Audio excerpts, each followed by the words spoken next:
digital hearing systems. For better hearing is better living. Go to hearingaidcenters.com. 63 people are shot in one weekend in America's strictest gun control city. But first, are we being pushed into a race and class war in the streets of America? Is Antifa a terrorist organization? We talked about this a little bit at the top of the show. These are the same people, the same groups. They just changed the name based on their recent outrage. Should we start declaring these people terrorist organizations like Antifa, Black Lives Matter, the white supremacists, and on and on?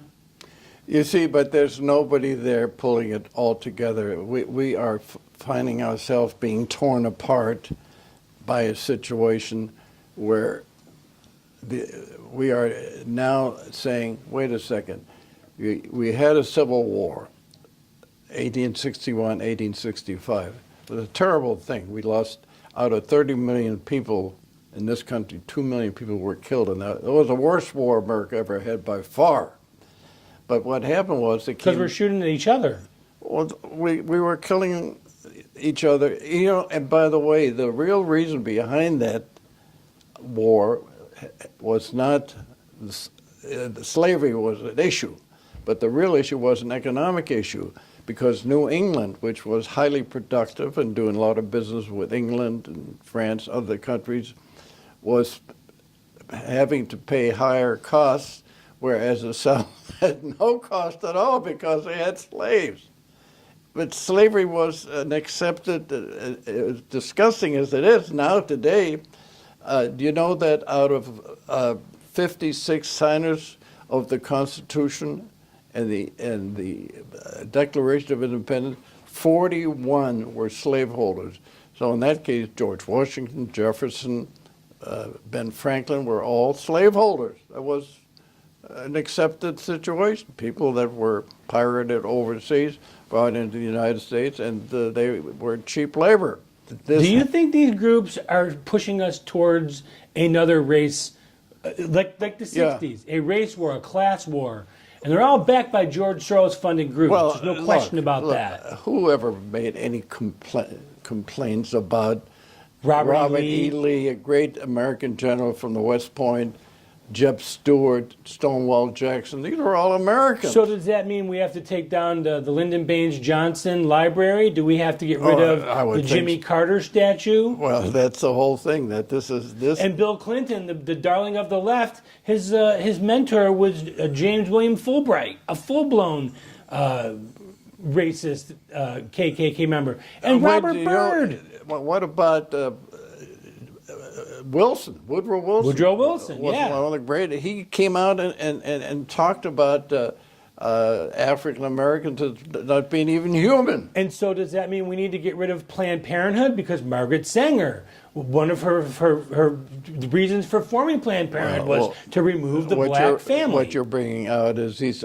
what you're saying is you're trying to use logic. There's no logic to this. This has been complicit with George Soros' way of destroying the United States. So should we determine these organizations to be terrorist organizations? Because they're really no different than Hamas. Or Hezbollah. Right. But you see, I know you're saying this tongue-in-cheek, but the point is there is nobody there to confront them. I'm very disappointed in this case in President Trump, that he should have been much more forceful. I'm not saying that he needs to have a secret police or anything like that, but there needs to be a much stronger aggression against this happening, because it is going to tear this country apart. And let me ask you this. A couple months back, we had a leftist Bernie Sanders supporter go to a baseball field and seek out Republicans and start shooting at them at a baseball practice. Why wasn't that condemned? And why don't you hear that? It's so one-sided, it's fraudulent. Let's go further. What about sanctuary cities? What about sanctuary states, all controlled by Democrats? If you turn the clock back 20, 30 years and somebody said San Francisco is going to be a sanctuary city. What does it mean?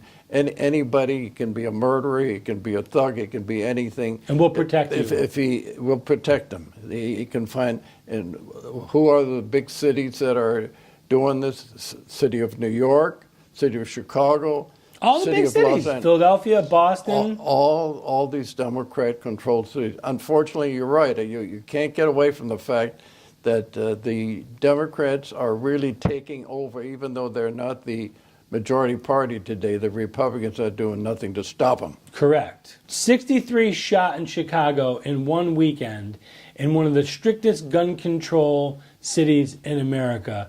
Obviously, gun control is not the answer to stopping It never this. was, for God's sake. That was just an excuse. You're safer being in Iraq or Syria than you are in Chicago Well, right now. you bring up a very important point. You are now creating a very, very dangerous situation in this country where law and order is no longer a factor. Why? The only war is the war against police. Correct. And the police, that thin line of blue uniformed police are the only thing that protects anybody. You know. And you mentioned sanctuary cities. Chicago is one of the biggest sanctuary cities in America, and Rahm Emanuel is proud of it. And Rahm Emanuel was the chief of staff under Obama. You see, that's And I'll never forget, he'll always go down in my mind as having said, never let a crisis go to waste. Take advantage of every crisis. But you know, that's amazing to me. I go back to one other thing. That $1 trillion that was given to Obama in order to get our economy back in shape, that was supposed to be like Roosevelt used the money to not only to create infrastructure, but to give people jobs. He didn't do that. He used that money for this phony, and I'm going to use that term, phony, climatological purity that nobody's ever proven. And by the way, and this Paris Treaty, which is one good thing there that Trump did, if that goes through, that means the United States would have to pay 90% of the bills.